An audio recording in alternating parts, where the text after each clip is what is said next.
وَلْتَكُن مِّنكُمْ أُمَّةٌ يَدْعُونَ إِلَى الْخَيْرِ وَيَأْمُرُونَ بِالْمَعْرُوفِ وَيَنْهَوْنَ عَنِ الْمُنكَرِ وَأُولَئِكَ هُمُ الْمُفْلِحُونَ. Bismillahirrahmanirrahim. Assalamualaikum warahmatullahi wabarakatuh. Alhamdulillah alladzi hadana li hada wa ma kunna linahtadiya laula an hadanallah. Asyhadu an la ilaha illallah wahdahu la syarikalah. Wa asyhadu anna Muhammadan abduhu wa rasuluh. Allahumma salli wa sallim wa barik ala abdika wa nabiyyika wa rasulika Muhammad sallallahu alaihi wasallam wa ala alihi wa sahbihi wa tabi'in ila yaumil qiyamah, amma ba'd.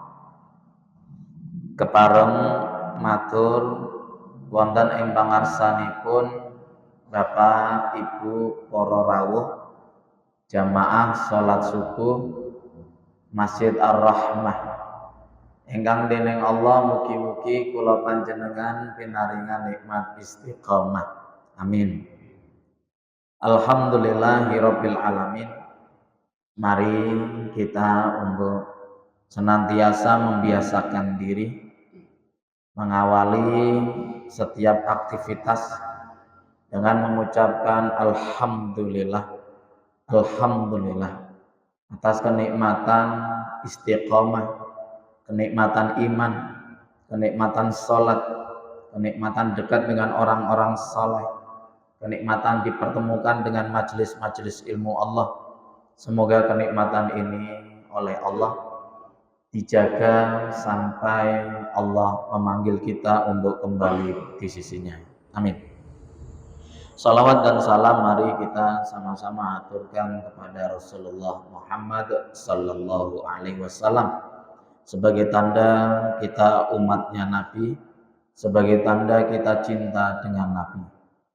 Salah satu tanda cinta seorang umat kepada nabinya adalah manakala ia meluangkan waktunya untuk bersolawat atas Nabi, atau manakala seseorang menyebut nama beliau, maka orang tersebut mengucapkan sholawat untuknya dengan mengatakan Allahumma sholli ala Muhammad atau Allahumma sholli ala Muhammad wassallim alaih, atau yang lebih lengkapnya sholawat Ibrahimi Allahumma sholli ala Muhammad wa ala ali Muhammad kama shollaita ala Ibrahim wa ala ali Ibrahim wa barik ala Muhammad wa ala ali Muhammad kama barakta ala Ibrahim wa ala ali Ibrahim innaka Hamidum Majid.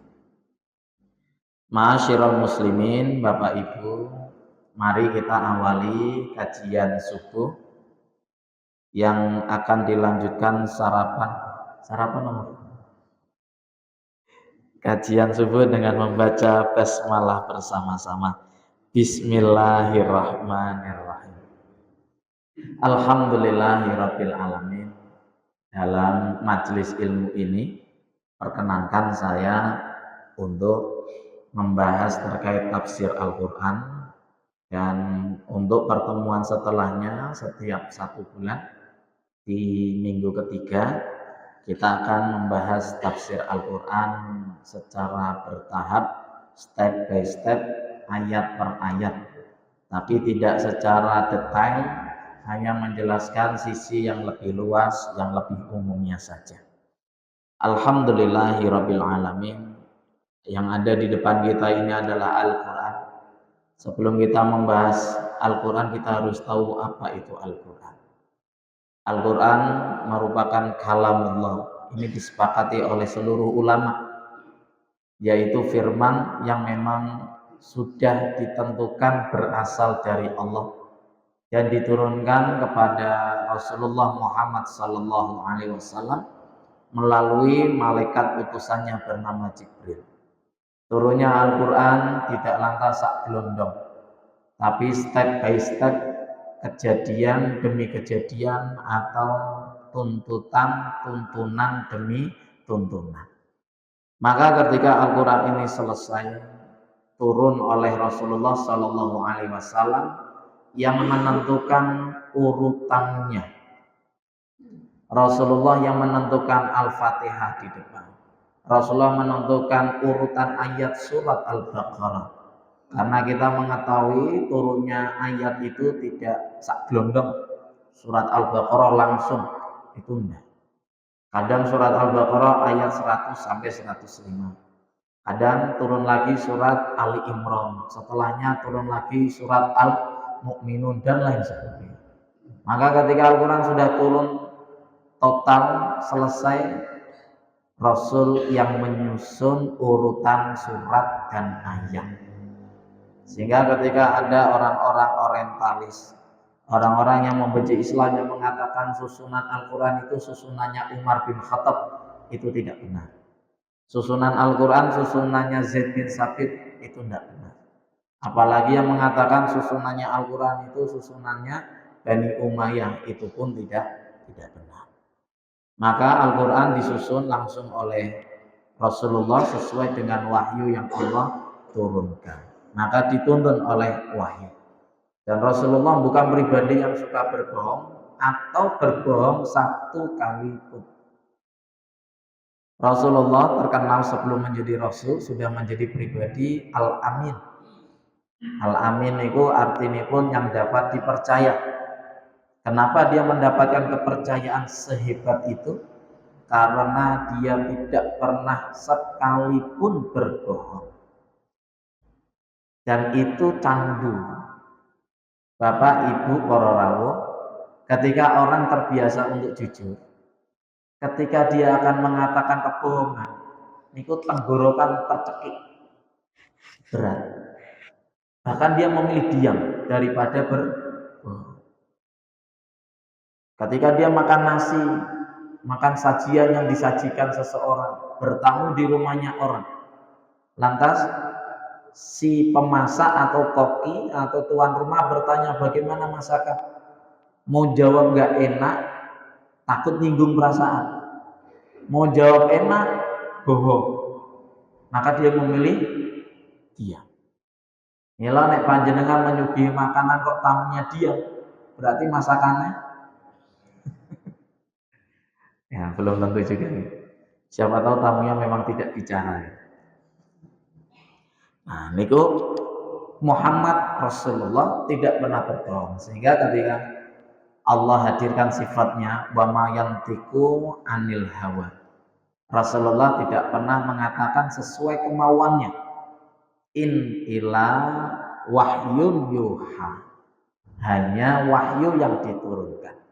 Maka Al-Quran ini satu gelondong adalah wahyu yang Allah turunkan. Rasulullah menata, menulis ulang dari awal sampai akhir surat An-Nas. Qul a'udzu birabbin nas. Ini adalah Al-Quran Bapak Ibu. Dan kenapa kita harus belajar Al-Quran?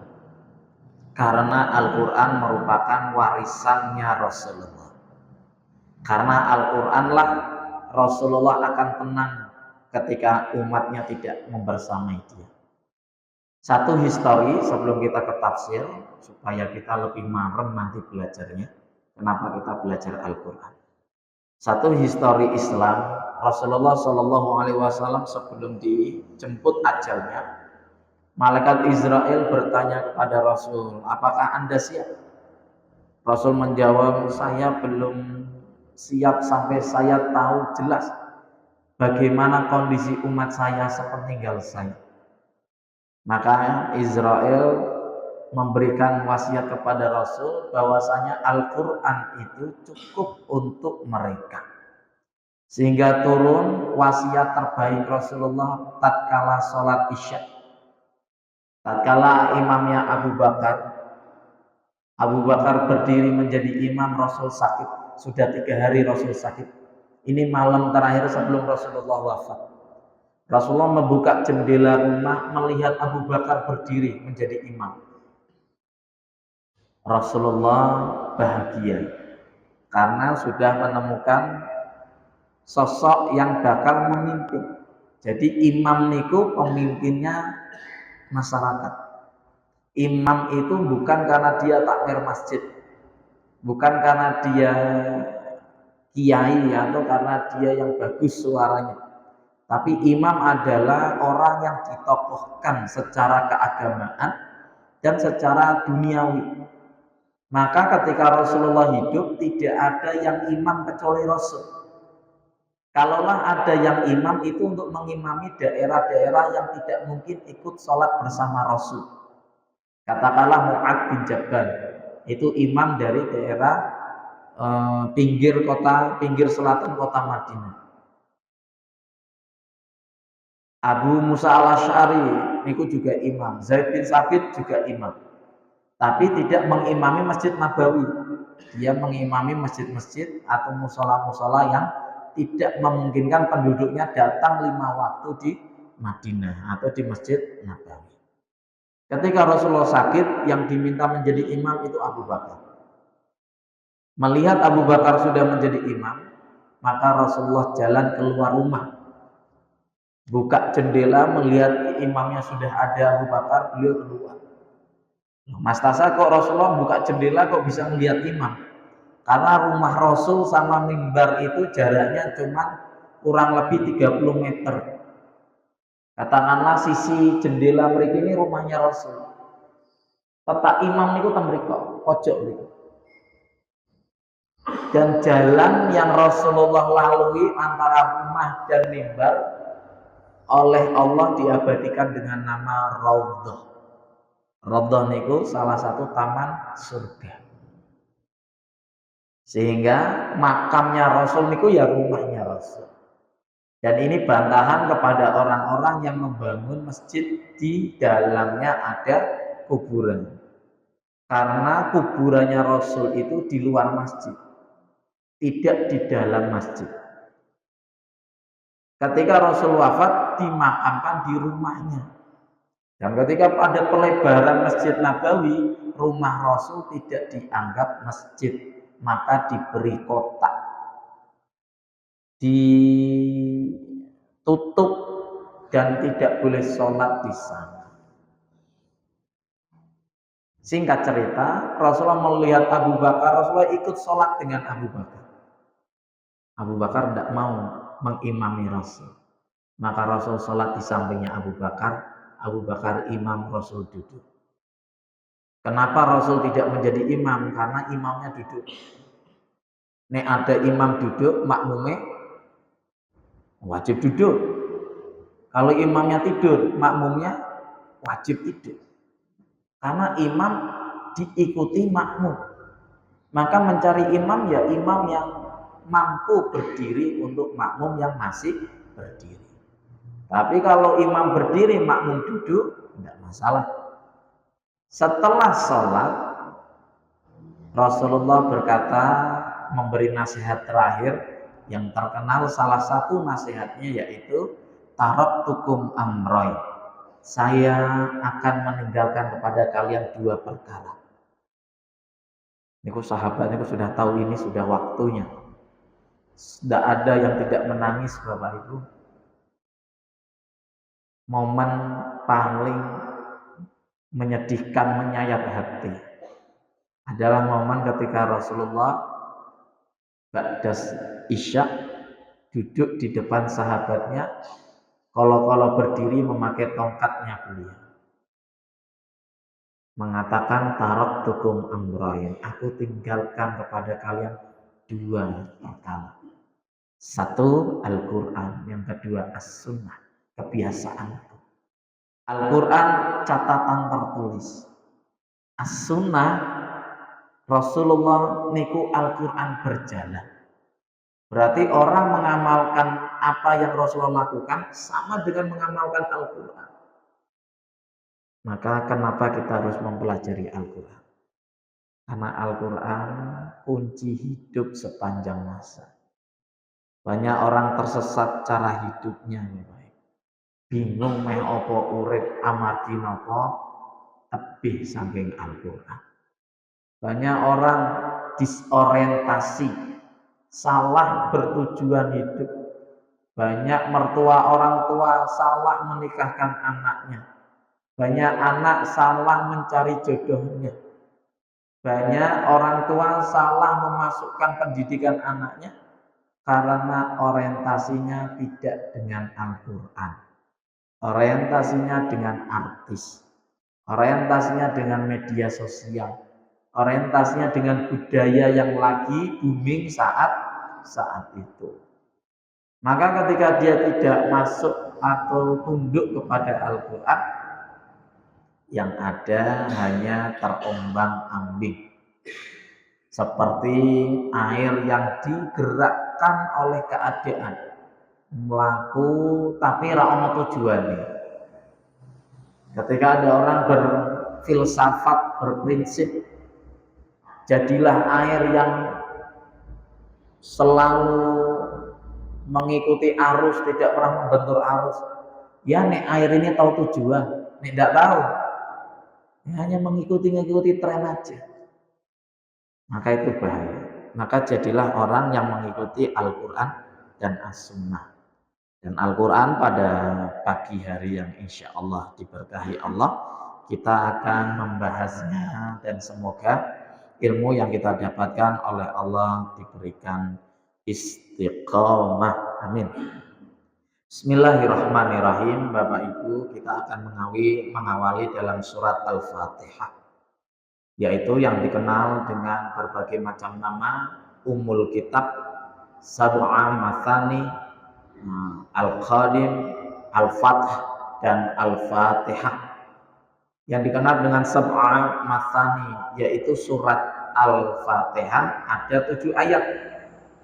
7 ayat ini oleh 2 pendapat besar ulama dibagi menjadi 2 memang. Pendapat ulama yang pertama mengatakan Bismillah termasuk dari surat Al-Fatihah.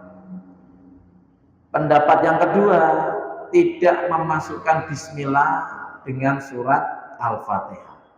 Ini penting saya katakan di awal supaya tidak menjadi kesalahan dalam membaca Fatihah.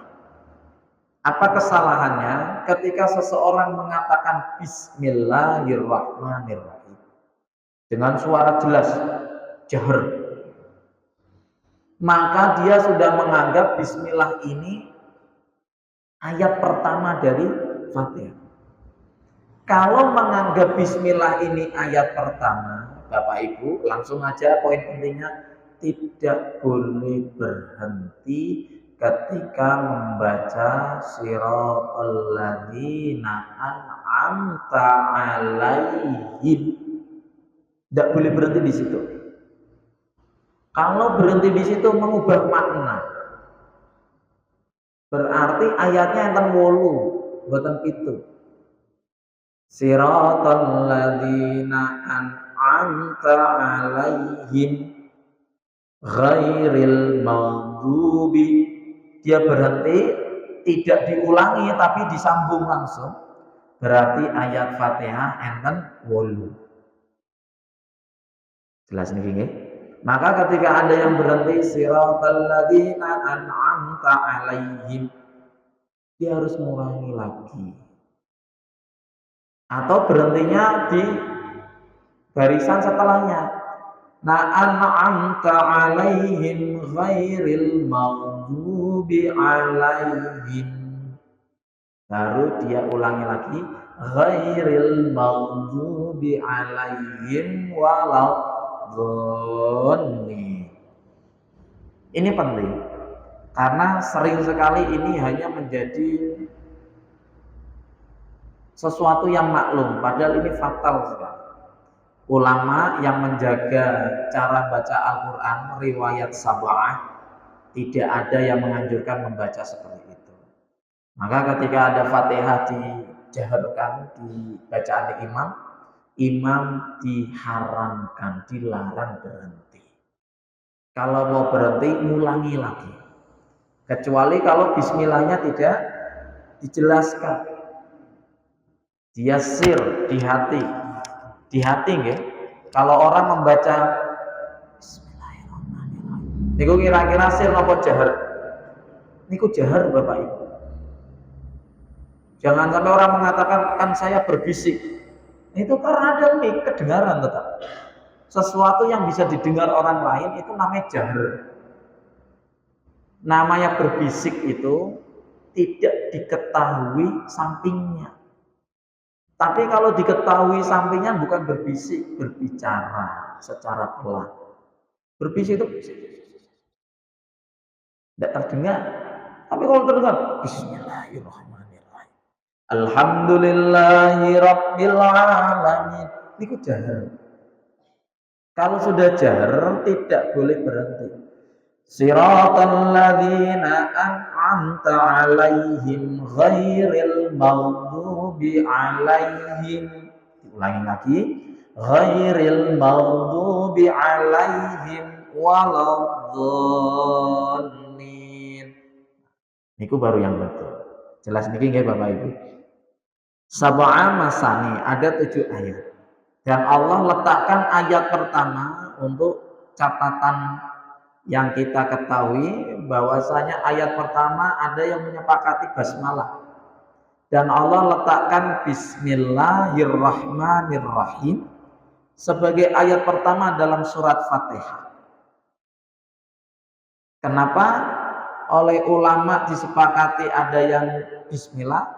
Karena bismillah punya satu poin penting, yaitu ada sifat yang paling diunggulkan Allah dari sifat yang lain, Ar-Rahman Ar-Rahim. Maka seorang hamba yang beriman itu tahu betul nek dia punya Tuhan yang Maha Rahman. Artinya dia tidak akan pernah kecewa di dunia. Aku rapopo uripe kaya ngene, tapi aku duwe Tuhan sing Maha Rahman, Maha Rahim. Ora mungkin nyiak-nyiake amalanku. Ora mungkin nyiak-nyiake uripku, ndak mungkin. Seorang pendosa tetap punya kesempatan untuk datang kepada Allah selama dia masih hidup. Seorang pendosa, orang yang suka bermaksiat akan diampuni Allah sebanyak apapun dia melakukan maksiat. Dengan catatan dia bertaubat, tidak mengulanginya lagi. Akan diampuni. Dan bagaimana kalau seorang sahabat Nabi pernah bertanya, "Ya Rasul, bagaimana in fa'ala fataba wa fa'ala fataba?" Dia itu melakukan tobat lagi, melakukan tobat lagi. Selama dia mau bertobat dan benar-benar menyesali tobat itu, menyesali sekali, Allah akan mengampuni. Maka ini adalah wujud Ar-Rahman Ar-Rahimnya Allah. Allah Maha Adil, Allah mengerti, mengkasih sayangi umatnya, maka umatnya tidak ada yang tidak kena keadilan Allah. Kalau ada kezaliman di dunia kok tidak diselesaikan, maka Allah akan menyelesaikan itu.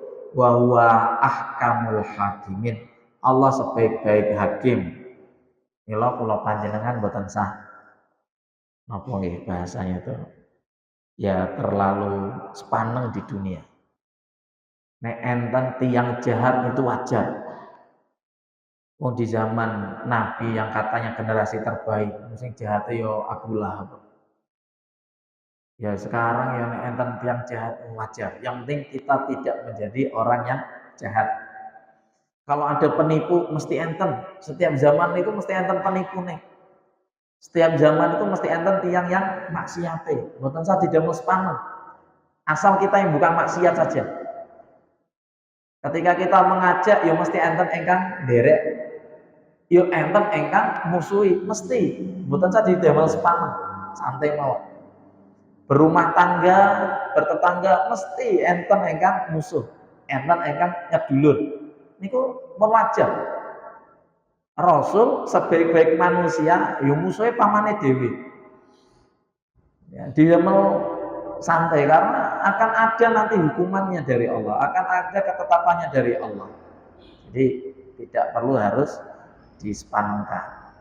Pernah saya didatangi seorang jamaah Mastasa, kok sekarang banyak sekali orang-orang yang seperti A, B, C, D, D. Itu peran fungsi ustadz itu belum maksimal berarti. Karena apa? Karena banyak orang yang masih belum sholat. Peran fungsi mubalik itu belum maksimal karena banyak orang yang masih tidak berpuasa, masih tidak mau zakat. Nah, kalau jawab, nek orang do sholat, orang no ustad. Nek orang do zakat, orang no ustad rak nganggo. Jujur adanya ustad itu karena masih ada yang tidak sholat.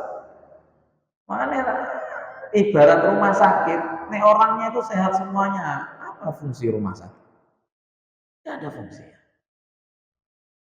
Kalau orang tertib lalu lintas, apa fungsinya polantas? Tidak ada. Oh, tertib sedoyo. Adanya suatu hakim, lembaga, instansi. Karena memang banyak orang. Milo nek sekolah kok mengatakan wah muridku kok bodoh-bodoh. Nah memang yang masuk itu pengen belajar. Kalau masuk pinter ya nopo belajar. Sesimpel itu. Jadi Bismillahirrahmanirrahim. Allah niku Maha Rahmat, Maha Rahim. Allah tidak akan pernah menzalimi hambanya. Ketika hambanya tidak diberikan haknya di dunia, Allah balas di akhirat. Maka pembukaan pertama Al-Quran itu janji Allah. Sira ora dhewean bahasane. You never walk alone bahasa Inggris. Tidak berjalan sendiri, ada Allah. Maka nek di dunia itu yakin enten Allah, ati niku legowo. Ati niku tentrem nyaman. Sebanyak apapun orang memusuhi, kalau di sampingnya itu Allah, Allah lila, niku tidak akan membuat orang ini kesepian. Tapi kalau sejuta-juta orang mencintai, mengelulukan dia, tapi dia jauh dari Allah, Bapak Ibu sakit tanglet kepada orang-orang yang sudah sukses secara duniawi, terkenal, dikagumi banyak orang. Tanyakan di relung hatinya, kalau dia tidak sholat, pasti ada yang kosong. Ada suatu kehampaan, karena dia jauh dari zat yang maha memberikan cinta. Pasti. Ada orang Rasul itu pribadi yang musuhnya luar biasa. Berapa kali mau dipateni, berkali-kali. Bahkan ada satu momen ketika Rasulullah hendak ke Masjidil Haram, saben berangkat Rasul itu bawa ganti baju, saling ganti. Karena tahu di tempat sini mesti ada yang melempar dia dengan tai. Yahudi melempar dia dengan tai kotoran. Dia tahu. Beliau luar biasa, bawa baju ganti, lempar. Setiap beliau mau ke Masjidil Haram, pasti dilempar. Satu momen ketika jalan ke sana itu enggak dilempar, beliau enggak langsung jalan, alhamdulillah boten, ditunggu. Biasanya masih ngelempar, disamperi, ditanya orang-orang, si amanah si fulan. Oh si fulan sakit, ya Allah, ditengok Bapak Ibu. Ini kalau bukan hati yang dalamnya cinta Allah, mustahil. Wong tiang niku kadang baca status WA-nya orang, WA-nya kelihatannya nyindir orang lain, tapi dia merasa kesindir nesu. Padahal nyindirnya ke orang lain bukan ke dia, tapi dia merasa nesu. Oh, nyindir aku ya, salahku apa? Padahal nyindir yang lain. Betapa mudahnya baper, galau. Rasul di depannya orang benci, dia tidak ikut membenci. Kenapa? Dia tahu Ar-Rahman. Ada Allah. Maka ketika Abu Bakar berdek takut kalau Rasulullah ketahuan. Ya Allah, kalau Rasul ketahuan selesai dakwah. Sembunyi di gua Sur. Dari kejaran kafir Quraisy yang mau hijrah Rasul itu ke Madinah. Rasul mengatakan, la tahzan, La tahzan. Innallah ma'ana ya Abu Bakar. Ya Abu Bakar, gak usah sedih, santai. Bahasa kita slow. Ada Allah. Kalimat ada Allah itu harus ada dalam hati kita. Bismillahirrahmanirrahim. Melone tiang ulama berpendapat sepakat bahwasanya jikalau orang itu tidak bisa membaca doa yang oleh Rasul diajarkan kesehariannya, doa masuk kamar mandi, doa sebelum tidur, doa sebelum masuk masjid, dan lain-lain apapun itu cukup dengan membaca basmalah. Bismillahirrahmanirrahim. Nah, niki kalau ilmu ini diketahui oleh santri, murid, selesai Bapak Ibu. Ujian praktek doa sebelum masuk masjid, bismillah.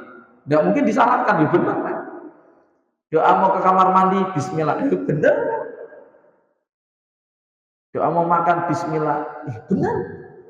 Memang ada tuntunannya, ada hadis.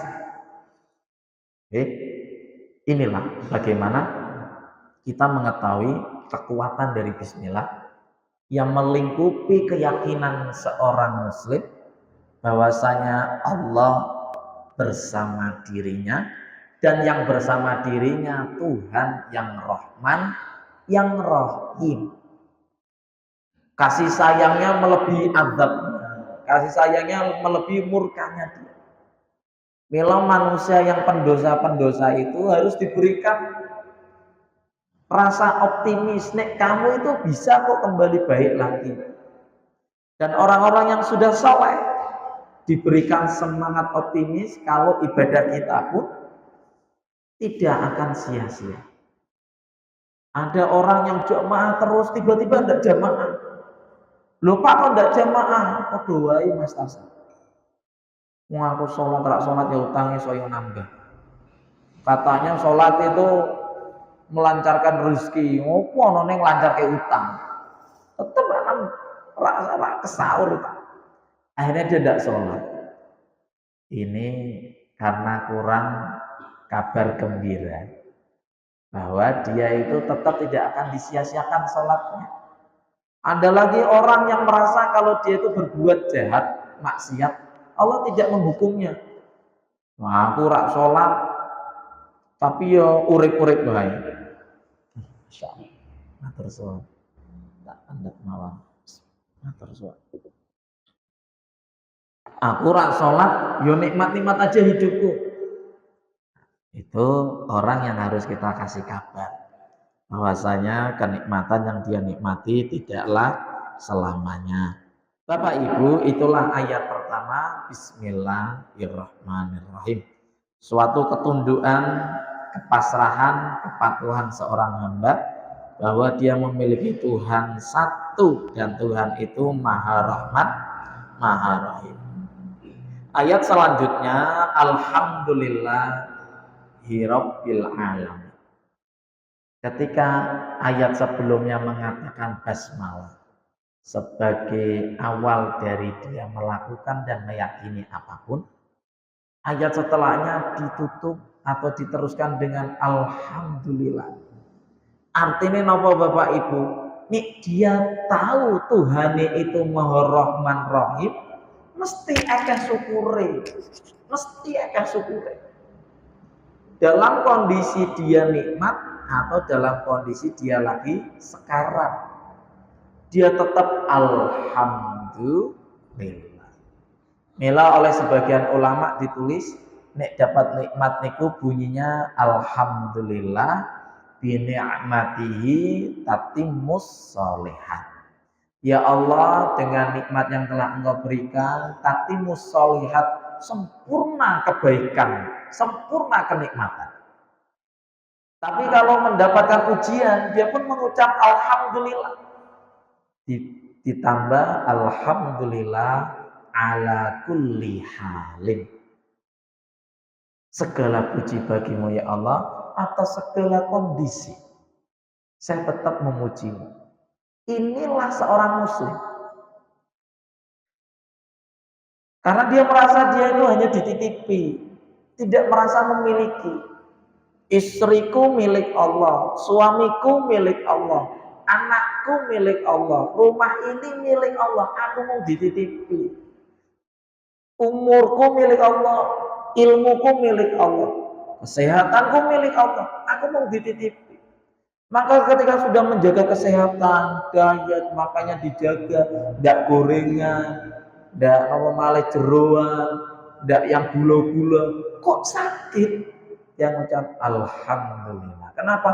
Saya sudah menjaga titipanmu ya Allah. Kalau engkau ambil silakan. Diambil dalam kondisi saya menjaga. Nikmat. Sakit nikmat, sembuh sehat pun nikmat. Kaya nikmat, cukupan juga nikmat. Pas-pasan ya nikmat. Punya anak nikmat, tidak punya anak nikmat. Punya pasangan nikmat, tidak punya pasangan, ya nyari. Kalau ada orang nikmat tidak punya pasangan bahaya ya. Ya nyari. Harus nikah, karena sunnahnya Rasul itu nikah. Mas Tasa kan sunnah, jadi boleh dilakukan, boleh tetap diciptakan berpasangan. Nah kalau nggak ada pasangan, pasangannya siapa? Setan nanti. Nikah. Kalau nggak punya pasangan, ya tidak nyari. Tapi kalau punya pasangan, ya dinikmati. Pasanganku kok pesek, pasanganku kok ya gitulah. Dinikmati. Alhamdulillah ala kullih. Kenapa kita harus mengucapkan alhamdulillah, bersyukur, mudah bersyukur? Karena setan menjerumuskan ke neraka, Bapak Ibu, jalurnya cuma satu. Hamba itu dibuat tidak bersyukur. Wong nek ora nrimonan mesti akan maksiat. Pesta. Itu penting poin. Loh Mas Tasa kok bilang seperti itu? Bukan karena saya ngarang. Bukan karena hasil penelitian. Al-Qur'an. Surat Al-A'raf ayat ke-17. Setan berjanji, aku bakal menyesatkan manusia saka ngarep, saka mburi, kanan kiri. Gawe apa aku? Goda manusia itu wala tajidu aktsarahum syakirin. Ben mereka itu orang akeh sing syukur. Maka gerbang kuncine neraka kuwi ya wong sing ora syukur. Sawang sinau. Itu. Dia tidak bisa melihat akhirat, melihat dunia. Ini kok sawang sinau. Dia tidak bisa melihat kenikmatan dirinya, melihatnya kenikmatan orang lain. Sawang sih. Ditutup matanya, ditutup telinganya. Wala tajidu aktsaruhum syakirin. Ya Allah, Engkau akan mendapati hamba-Mu enggak banyak yang syukur. Kalau hamba tidak bersyukur, banyak sekali maksiat. Rak syukur punya pasangan, golek liyane. Nah, perselingkuhan itu kan sebab tidak bersyukur. Makan makanan haram, wis ana sing halal kok golek sing haram, rak syukur. Ana tempe halal kok golek ayam. Ana ayam halal kok golek daging. Ana daging halal, minuman enak es teh. Teh anget, toyo anget, kopi anget golek homer. Itu kan enggak bersyukur. Diadakan yang halal nyari yang tidak. Maka ketika umat Nabi Musa diberikan manna wassalwa, wa anzalna minas sama'i manna wassalwa. Kami turunkan dari langit itu makanan bernama manna dan salwa. Mereka tetap mencari yang tidak bersyukur. Mosok cuma niki liyane ndi. Nah, banyak umat yang manusia yang zalimun nafsih, menzalimi diri sendiri karena tidak bersyukur. Dan maksiat itu karena tidak syukur. Dapat gaji, katakanlah gajinya cuma 2 juta UMR. Ngambil yang lain. Loh gajinya sudah banyak, jutaan, ratusan juta, ya tetap korupsi. Nah korupsi itu kan tidak syukur, tidak qanaah, tidak puas. Tapi orang kalau sudah puas, ya Allah gampang hidupnya. Aku sudah puas makan tahu, ditawari makan steak yang satu nampan harganya 350. Wis padha-padha wae mlebu weteng. Metune ya padha, ora beda. Jadi dia nggak gampang apa mengikuti tren. Tren sekarang kayak dulu supaya es kepal Milo. Terus ada tren lagi ini, makanan tren ini dicoba terus. Nah, saya cukup dengan ini. Maka alhamdulillah. Kenapa kita harus bersyukur? Rabbil alamin, kepada Tuhan yang memiliki semesta ini. Supaya kita tidak ada rasa satu, tidak bersyukur, nggak legowo, nggak qanaah. Yang kedua, supaya kita tidak merasa diri kita pantas untuk dipuji. Alhamdulillah, pujian itu hanya milik Allah. Maka ketika saya bicara di depan sini, masih muda, duduk di depan orang-orang yang seusianya 2 kali dari usia saya. Lantas ada yang memuji, oh Mas Tasa pinter ya, masih muda kok ilmunya banyak. Alhamdulillah. Nah, pujian itu milik Allah, bukan saya. Karena ilmu itu dari Allah. Jadi menjaga supaya kita tidak sombong, menjaga supaya kita sadar diri kalau semuanya itu titipannya Allah. Ya sepintar-pintarnya orang kepleset jatuh, hilang akal. Nah sudah ilmunya hilang. Adik saya kecelakaan dulu Bapak Ibu. Koma di Tugu 1 bulan. Dia tuh cerdas sekali matematikanya. Mungkin bisa jadi cerdasnya secerdas Ustadz Asif mungkin, masalah matematika mungkin. Cerdas sekali. Dia tuh ikut kelas-kelas matematika dan lain sebagainya. Celakaan. Hilang ilmu matematika. Itu bukti kalau ilmu itu milik Allah. Seganteng-gantengnya orang, kecipratan minyak goreng, seorang ganteng meneh. Sebugar-bugarnya orang kecetet, wah gagah. Segagaganya orang kecetet mlaku nang sira gagah. Enggak ada orang kecetet mlaku. Suwelek nih. Ini alhamdulillah. Ya Allah, pujian itu milikmu. Menjaga diri untuk tidak melakukan kesombongan dan tidak qanaah. Ini ayat yang kedua. Dan diulangi lagi. Nyuwun sewu, ini selesai sampai jam pinten? Ustaz Ahmadi? Sampai surut? Oh, 40. Saat niki masih ada waktu. Kita lanjut di ayat yang ketiga, Ar-Rahman Ar-Rahim. Nah, ini dicetokke malih Allah. Kamu harus bersyukur karena punya Tuhan yang memiliki segala alam. Loh, Tuhan itu menguasai segala alam, berarti urusanmu itu remeh. Lah mau utang 1 yuta, 10 yuta, 50 yuta, ya Allah. Dibandingkan alam ini semilik itu. Cil. Maka janganlah kamu itu kufur kepadaku gara-gara utang. Jangan kamu kufur kepadaku gara-gara dimusuhi orang di dunia. Kalau yang langit mencintaimu, kenapa kamu harus merasa kesepian? Kenapa itu? Ar-Rahman Ar-Rahim. Karena aku Maha Rahman. Aku Rahim. Yuk yakini bersama Bapak Ibu. Allah itu Rahman Rahim, titik. Mboten saparingi koma.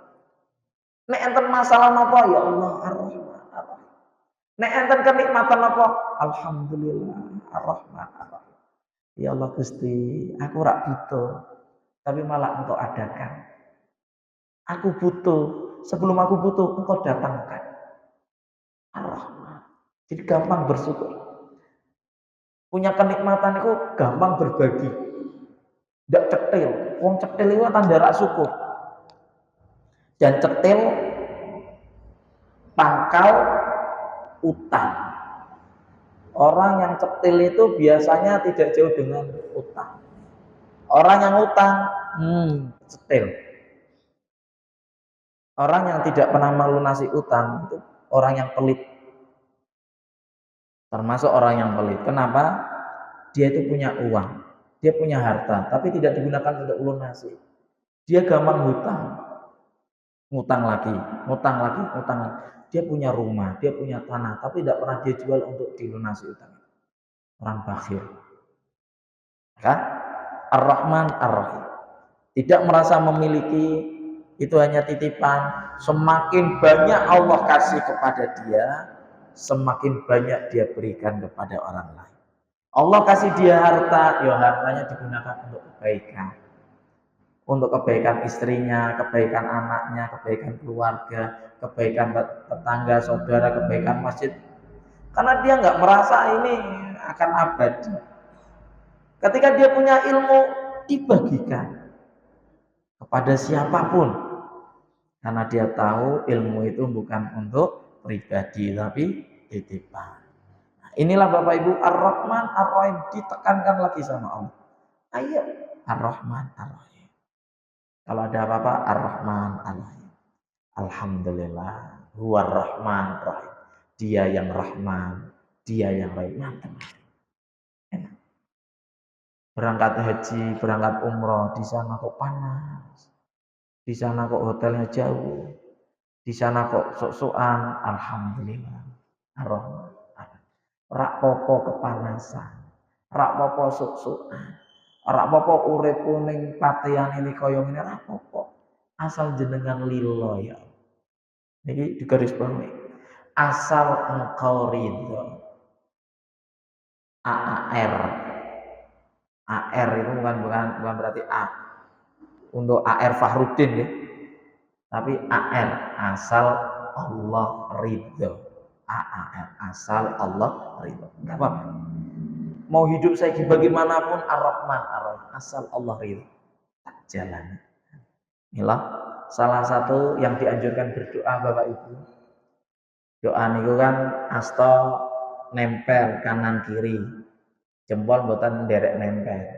Oleh Rasul diibaratkan ini dunia dan akhirat.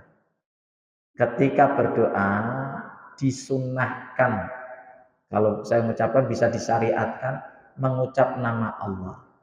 Maka jenengan boleh doa ya Allah. Ucapkan sifat-sifatnya atas namamu Ar-Rahman Ar-Rahim. Kaula nyuwun ya. Atas namamu Al-Ghaffar Al-Ghafur, Zat yang Maha mengampuni. Astagfirullah, astagfirullah, kula nyuwun pangapura. Ya Allah, atas namamu Ar-Razzaq, aku wis masak mie ayam. Ya Allah, halalkanlah daganganku dan lariskanlah. Mugi-mugi ada keberkahan di daganganku. Dipraktekkan. Ya Allah, atas namamu Al-Alim, Zat yang Maha mengetahui, yang memiliki ilmu tiada banding, mudahkanlah belajar saya. Al-Hafidh, yang Maha menjaga, ya Allah jagalah anak keturunan saya. Ini boleh disunahkan berdoa seperti itu, memakai nama Allah. Kita lanjut.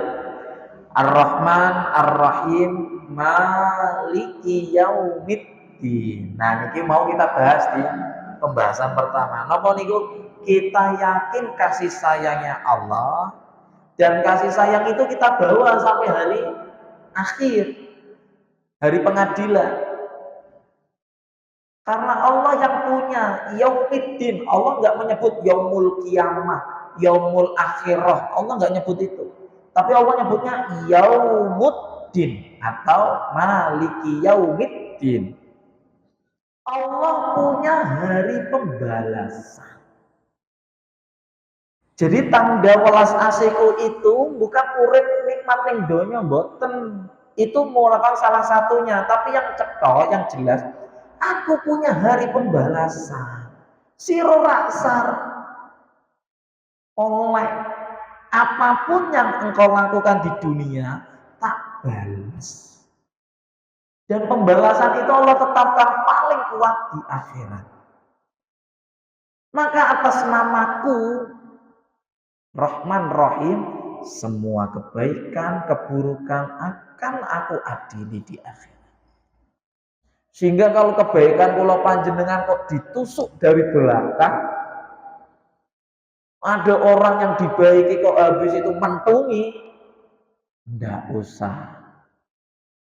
Hati ini gundah, dendam, kesumat, mecucumu. Upaya tak sudi meneh aku ndak usah. Allah mboten sare. Maliki yaumiddin. Akan dibalas. Tidak perlu kita yang membalas.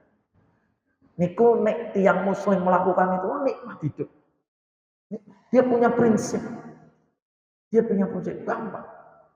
Ditagih utang. Wingi utang sak yuta. Wah nek jaluke ya Allah. Oh, sesuk tak ganti. Ngesuk iya ora diganti. Wulan sesuk ora diganti. Wulan sesuk ora diganti. Nagih terus ora sabaran meneh. Tak ganti malah maido. Kan iku kan enten kata jenengan ampun kesumat. Wah. Enggak perlu. Ya sudah. Kita tunggu maliki yaumiddin. Allah yang persa. Jangan wah enak meneh kayak wong utang uripnya tenang. Enggak.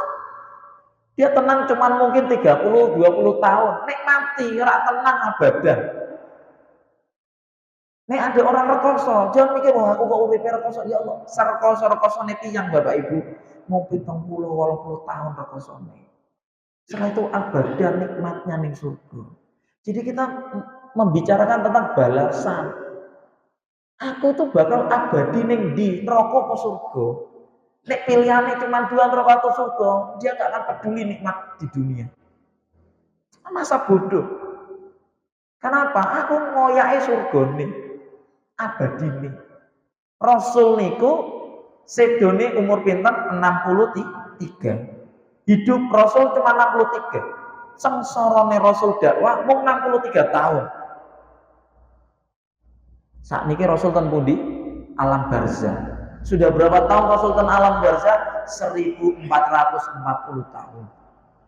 Ten alam barzah. Lama apa mboten? Ngungkuli 63 tahun ini baru alam barzah loh. Rasul selama itu mendapatkan kenikmatan alam barzah. Bagaimana kenikmatan khalidina fiyah, abadi di akhirat.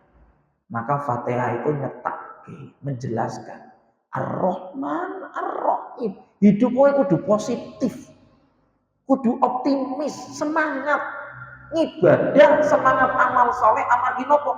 Maliki yaumiddin. Ada hari pembalasan. Positif apapun, dan kita harus menjaga diri kita. Ya Allah, jangan sampai kita terjebak kepada amal-amal yang tidak baik, kemaksiatan, waktu yang sia-sia terbuang. Kita harus memikir, oh iya ya, Engkau maliki yaumiddin. Kalau saya gini nanti, kalau saya gini nanti. Itu menjaga diri kita dengan 3 ayat pertama. Bismillahirrahmanirrahim. Alhamdulillahirabbil alamin. Ar-Rahmanir-Rahim. Maliki yaumiddin. Mekaten ingkang saged kula sampaikan, mugi-mugi kula panjenengan dening Allah dipun maringi kenikmatan istiqomah ibadah, istiqomah amal soleh. Aku qouli hadza. Kita tutup dengan membaca hamdalah dan kafaratul majlis. Alhamdulillahirabbil alamin. Subhanakallahumma wa bihamdika asyhadu an la ilaha illa anta astaghfiruka wa atubu ilaik. Sallallahu ala sayyidina Muhammad wa ala alihi washabbihi wa baraka wassalam. Assalamualaikum warahmatullahi wabarakatuh. سبحان ربك رب العزة عما يصفون وسلام على المرسلين والحمد لله رب العالمين صدق الله العظيم.